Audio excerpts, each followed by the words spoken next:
सभी को जय हिंद, जय भारत, देशभक्ति, जनसेवा। दोस्तों, इस राष्ट्रभूमि से, रतलाम की जन्मभूमि से मैं सभी को प्रणाम करता हूं। मैं राष्ट्रपुत्र सुंदरलाल भंवर आपके समक्ष दोस्त आज बता देना चाहता हूं कि मेहनत क्या होती है। आज ठंड अत्यधिक होने के कारण मैं बता देना चाह रहा हूं कि आज हमारे पास कम से कम 200 से 250 बच्चे हैं, जिसमें से मुश्किल से 10 बच्चे आए हैं। तो यह आपकी मेहनत है, ये आप लक्ष्य के प्रति कितना आप जागृत हैं, तो यह आप उस भीड़ से छटने का कारण है। आज देखा है कि नौकरी बहुत कम, पोस्टें बहुत कम निकली हैं और लाखों लोग तैयारी कर रहे हैं। तो दोस्त, जो लाखों लोग हैं वो ओनली भीड़ है, जो कुछ भी नहीं है, एक नाम मात्र का एक प्रकार से भीड़ कर रहे हैं।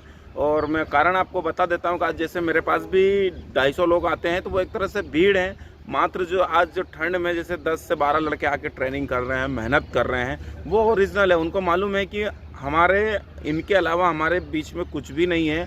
हमें ओनली लक्ष्य आर्मी या पुलिस या अन्य फोर्स में जाना या ना जाए, लेकिन हमारी मेहनत तगड़ी रहेगी। तो ऐसा मैं बता देना चाहता हूँ कि बहुत सारे बच्चे हैं जो ऐसे तैयारी कर रहे हैं, माता पिता को धोखा दे रहे हैं। माता पिता सोच रहे होंगे कि मेरा बेटा बढ़िया ट्रेनिंग कर रहा होगा, बढ़िया रनिंग कर रहा है, बढ़िया वहाँ पे प्रैक्टिस कर रहा है, लेकिन आज नतीजा ऐसा मेरा यही नहीं देख रहा हूँ। अन्य जगह भी तैयारी करने की यही है। आदमी उठता है, ठंड लगता है, बिस्तर को वापस अपने उसमें ओढ़ के सो जाता है। तो ऐसी परिस्थिति से आप बचिए, क्योंकि ये आने वाला आपके लिए बहुत बड़ा नुकसानदायक रहेगा। क्योंकि आज प्लेग्राउंड को आपने मोबाइल ही बना लिया है, जो भी खेलना कूदना आप मोबाइल में खेलते रहते हैं। तो इस परिस्थिति को ध्यान में रहते हुए आपका बॉडी लैंग्वेज वगैरह सब आपको खुद को ही आपका स्टेमिना जवाब देता होगा। तो मैं मोटिवेट करने के लिए आपको दोस्त बता देता हूं कि जो भीड़ में नहीं रहना है, आपको उस भीड़ से छटना है। मतलब मेरा कहने का मतलब है कि 8000 पोस्ट निकली हैं और 8 लाख फॉर्म आए हैं, 15 लाख फॉर्म आए हैं। उस 8 लाख फॉर्म में नहीं जाना है आपको, 8000 जो पोस्ट निकली उस पोस्ट में रहना है, जब जाके आप सफल हो सकते हैं। अन्यथा आप उस भीड़ का सहारा ही रहेंगे, आप गिनती में आएंगे कि हमने फॉर्म भरा है। तो मैं आपको बता देना चाहता हूं कि आप उस गिनती में हैं। यदि आपके पास समस्या है और उस समस्या को आप हल नहीं कर पा रहे हैं, अब जैसे ठंड है, अब ठंड तो लगेगी भाई साहब। आज क्या हमारा बॉर्डर का जो जवान है, क्या वो देश की बॉर्डर छोड़ के आ सकता है अत्यधिक ठंड गिरने से? क्या ऐसे आज रात को अगर ठंड गिर रही है या सुबह खतरनाक ठंड गिर रही है, किसी थाने में हम रिपोर्ट लिखाने जाओ और वहाँ थाने का दरवाज़ा आपको क्या बंद मिलता है? तो ऐसी परिस्थितियाँ बहुत सारी है। वो लोग भी समस्याओं से घिरे हैं, लेकिन नहीं, वो अपने समस्या होने के बावजूद अपने लक्ष्य के, अपने राष्ट्र के प्रति एकदम सतर्क है, मजबूत है।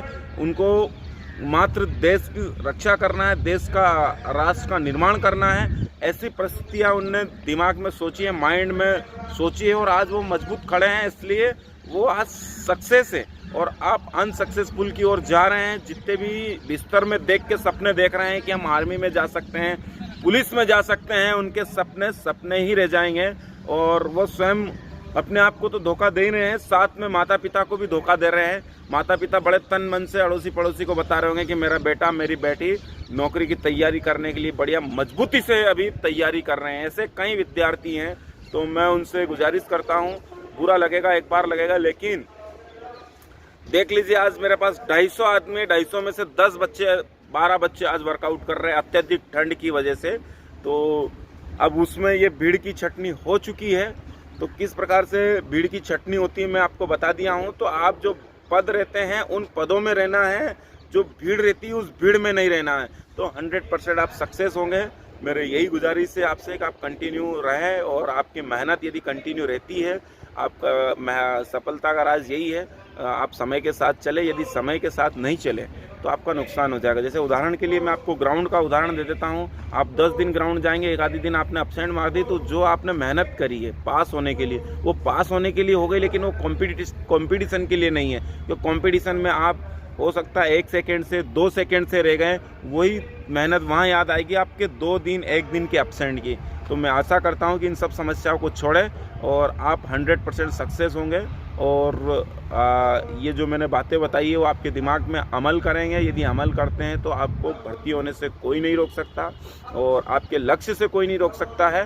तो दोस्तों, जब भी आप सोएं, सोने के बाद एक अलार्म भरे, उस अलार्म को जैसे अलार्म बजती है उस बिस्तर को पकड़ना है, दुश्मन की भांति, और दूर फेंकना है। आपने सोच लिया कि नहीं मुझे ठंड लग रही है, ऐसा दिमाग में जरा सा भी बिठा लिया तो आप कभी भी ग्राउंड नहीं जा पाएंगे। ओढ़ के इस ठंड का बढ़िया एक की बजाय एक कंबल और डालेंगे, ओढ़ के सोएंगे मेरे भाइयों। तो मैं आपसे आशा करता हूँ कि उस बिस्तर को आपको बढ़िया दुश्मन की भांति साइड में फेंकना है, एक मोटिवेट पावर के साथ अपने लक्ष्य की ओर आगे बढ़ना है। मैं यही गुजारिश करता हूँ इस देश के युवाओं को, सभी को। यदि आप इससे सचेत होते हैं, वाकई में आपके लिए ये अगर योग्य होती हैं मेरी बातें, इसको अन्य लोगों तक शेयर करें ताकि अन्य लोग भी इससे जागृत हो सकते हैं, अपने लक्ष्य से भटके हुए हैं वो लक्ष्य की ओर पहुंच सकते हैं। सभी को जय हिंद, जय भारत, देशभक्ति, जनसेवा।